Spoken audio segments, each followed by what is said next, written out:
It is a classic tale. The wolf in sheep's clothing, the fox in the hen house.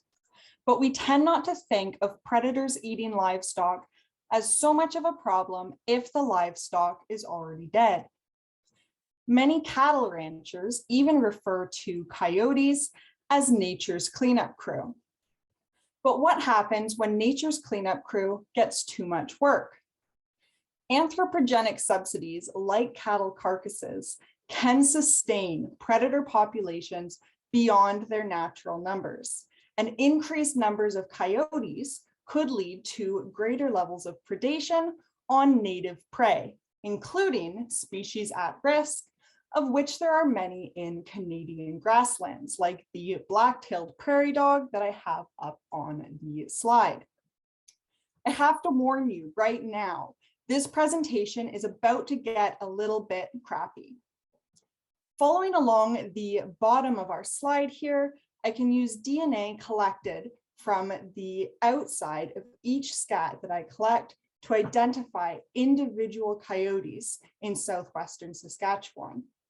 I can then use DNA collected from the inside of each scat I collect to confirm that scats are indeed from coyotes and not, say, pet dogs, and also identify what that coyote consumed, including but not limited to squirrels, deer, and beef.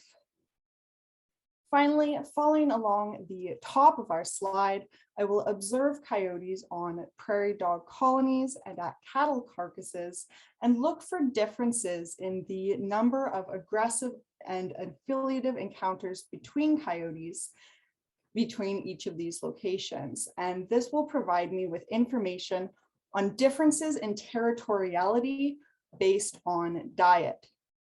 If many coyotes are consuming cattle, then this research could justify discussions of carcass management strategies that would prevent predator access, such as off-site disposal.